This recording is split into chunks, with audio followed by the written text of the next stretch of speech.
तो चलिए आज के क्वेश्चन देखते हैं। पहला क्वेश्चन है, Lakshmibai physical education institute Madhya Pradesh में कहाँ है? तो ये कहाँ पर है? ये है ग्वालियर में। कहाँ पर है ये? ग्वालियर में। ध्यान रखना है इसे, ठीक है। अगला क्वेश्चन हम देखते हैं, सेकंड वाला। तो सेकंड वाला क्वेश्चन क्या है? वीरों का कैसा हो वसंत की रचना किसने की? इसकी रचना किसने की है? सुभद्रा कुमारी चौहान ने। किसने की है इसकी रचना? सुभद्रा कुमारी चौहान, ठीक है। फिर अगला क्वेश्चन कौन सा है? तीसरा। तीसरा क्वेश्चन क्या है? कालिदास सम्मान में कितनी राशि दी जाती है? कितनी दी जाती है कालिदास सम्मान में?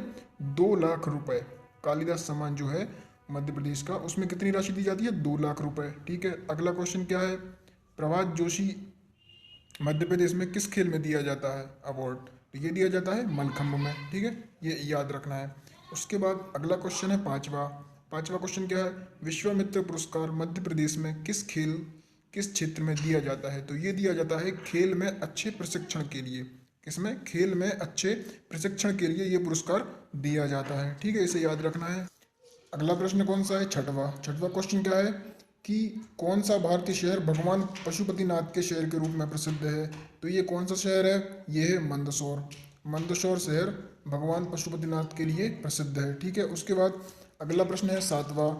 मध्य प्रदेश में सर्वप्रथम विद्युत परियोजना किसने बनाई थी? तो ये मध्य प्रदेश में बनाई थी किसने? हेनरी हावर्ड ने। किसने बनाई थी? हेनरी हावर्ड ने, ठीक है। अगला कौन सा है? आठवां। आठवां क्या है? राजघाट विद्युत परियोजना किस नदी पर बनाई जा रही है?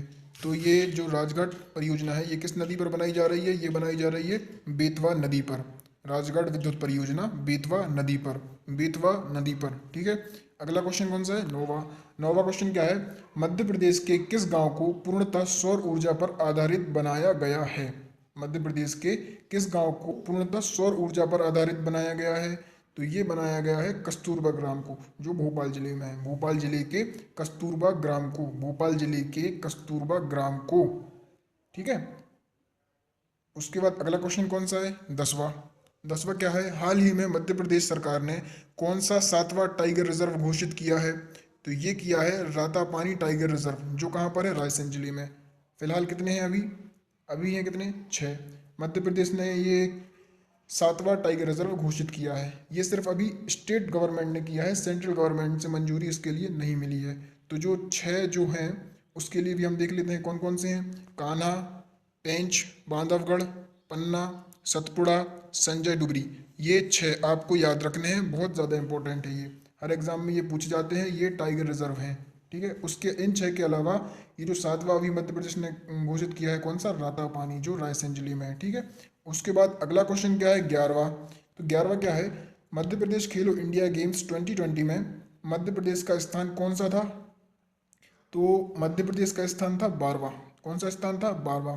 तो ये जो गेम्स खेलो इंडिया होते हैं ये इस साल 2020 में असम में आयोजित हुए थे, असम के गुवाहाटी में। जो ये तीसरे खेलो गेम्स इंडिया थे, ठीक है। तो ये इसमें महाराष्ट्र ने टॉप किया था। किसने टॉप किया था? महाराष्ट्र ने टॉप किया था। और इसमें मध्य प्रदेश की 12वीं रैंक थी। मध्य प्रदेश खेलो इंडिया गेम्स 2020 में महाराष्ट्र ने टॉप किया था। और मध्य प्रदेश की कौन सी रैंक थी? इसमें 12वीं रैंक थी।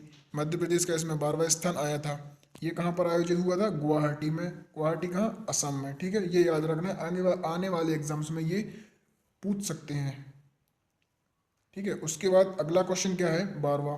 12वां क्वेश्चन है, लता मंगेशकर पुरस्कार मध्य प्रदेश की सरकार ने किस वर्ष शुरू किया था? तो ये शुरू किया था लता मंगेशकर पुरस्कार मध्य प्रदेश की सरकार ने 1984 में। कब शुरू किया था?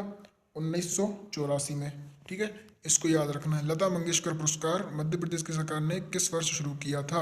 1984, 1984, ठीक है। उसके बाद अगला क्वेश्चन है 13वां। तो 13वां क्वेश्चन क्या है? हाल ही में मध्य प्रदेश के किस स्थान को यूनेस्को की विश्व धरोहर स्थलों की संभावित सूची में शामिल किया गया? ये अभी अभी हुआ है। ये कौन कौन से स्थानों को किया गया है? सतपुड़ा टाइगर रिजर्व और भेड़ाघाट लम्हेटा घाट, ठीक है। ये 2 स्थान हैं। ये आने वाले एग्जाम्स में बिल्कुल पूछे जाएंगे क्योंकि ये अभी अभी हुआ है। तो ये याद रखना है, ठीक है। ये रिसेंटली मंथ में ही हुआ है, तो इसको बिल्कुल याद रखना है। ये आने वाले एग्जाम्स में पूछेंगे, ठीक है। सतपुड़ा टाइगर रिजर्व और भेड़ाघाट लम्हेटा घाट, ठीक है। ये 2 हैं, बहुत ज़्यादा इंपॉर्टेंट है, इसको बार बार आप देखिए। उसके बाद अगला क्वेश्चन कौन सा है? अगला क्वेश्चन है 14वां। तो 14वां क्वेश्चन कौन सा है? हाल ही में साहित्य के क्षेत्र में दिए जाने वाले व्यास सम्मान 2020 के लिए किसे चुना गया? तो ये चुना गया किसको? शरद पगारी जी को। किसे चुना गया 2020 में? शरद पगारी जी को, शरद पगारी जी को। ठीक है, तो ये क्वेश्चन भी याद रखना है। उसके बाद हमारे इतने क्वेश्चन होंगे, उसके बाद हम देख लेते हैं कुछ प्रीवियस ईयर क्वेश्चन जो कि एमपीपीएससी एग्जाम्स में आए हुए हैं। जो प्रीवियस ईयर क्वेश्चन है उनका एमपीपीएससी एग्जाम्स में बहुत ज़्यादा महत्व होता है। वो रिपीटेड क्वेश्चन वो पीएससी वाले पूछते ही रहते हैं। तो ठीक है, तो पहला क्वेश्चन क्या है? 1956 में मध्य प्रदेश का कौन सा क्षेत्र महाराष्ट्र में मिला दिया गया था? 1956 में मध्य प्रदेश का कौन सा क्षेत्र महाराष्ट्र में मिला दिया गया था? तो ये ऑप्शन क्या है इसका? सी ऑप्शन है, विदर्भ। स्वतंत्रता के दौरान 1947 में विदर्भ क्षेत्र मध्य प्रदेश में सम्मिलित था। 1956 में इसके मराठी भाषी क्षेत्रों को महाराष्ट्र में मिला दिया गया था। ठीक है, उसके बाद दूसरा क्या है? मध्य प्रदेश के किस जिले में असीरगढ़ का किला स्थित है? तो ये कहाँ पर है? बुरहानपुर में। कहाँ पर है ये? बुरहानपुर में। मध्य प्रदेश के असीरगढ़ का किला किस जिले में है? ये है बुरहानपुर में। असीरगढ़ का किला मध्य प्रदेश के बुरहानपुर जिले के उत्तर दिशा में है, नर्मदा व ताप्ती नदियों के बीच स्थित है।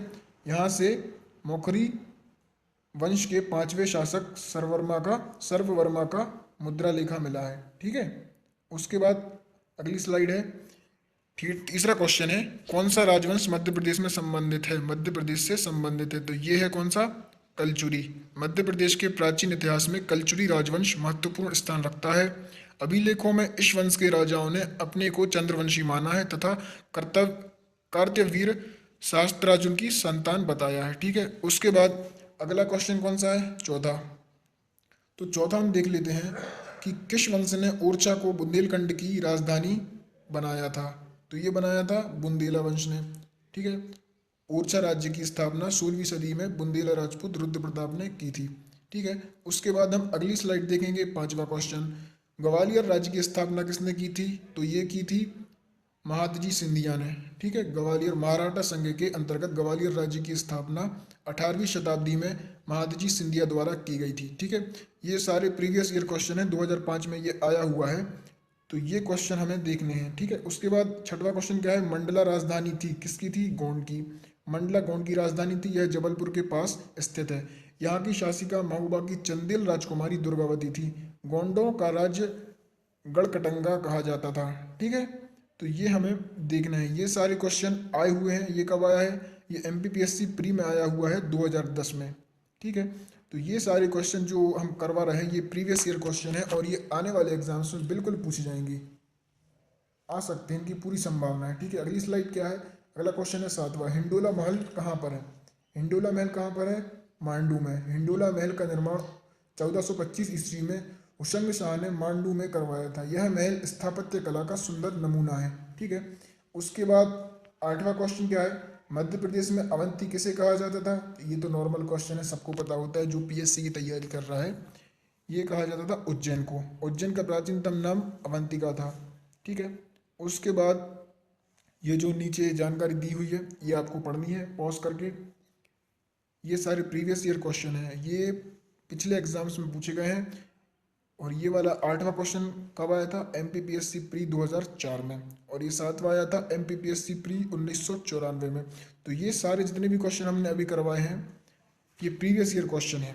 ये स्लाइड वाले जितने भी क्वेश्चन हैं ये प्रीवियस ईयर हैं, और जो हमने पहले करवाए थे वो इस वर्ष एग्जाम में आने की पूरी संभावना है।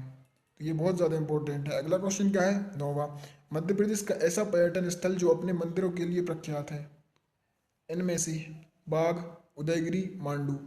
तो इनमें से कोई भी नहीं है, इनमें से कोई नहीं है, ये ऑप्शन इसमें से कोई भी नहीं दिया गया है। ठीक है, तो जो ऑप्शन है उसके अनुसार आपको लगाना है। ठीक है, उसके बाद 10वां क्या है? मांडू निम्नलिखित में से किससे संबंधित है? तो ये है रानी रूपमती से। मांडू मध्य प्रदेश के धार जिले में स्थित है। ठीक है, और ये रानी रूपमती से संबंधित है। ठीक है, ये आपको याद रखना है। और ये जो हमने अभी कराया है 9th क्वेश्चन का, ये जो दिया है डिस्क्रिप्शन में, तो इसमें से कोई भी उसका ऑप्शन नहीं है। इसका ऑप्शन जो मतलब एग्जाम में जो भी 4 ऑप्शन आएंगे तो उसको देखकर अपन को बताना है कि इनमें से कौन सा है। ठीक है, तो इसमें इसके बाद हम और क्वेश्चन अगली वीडियो में देखेंगे। ठीक है।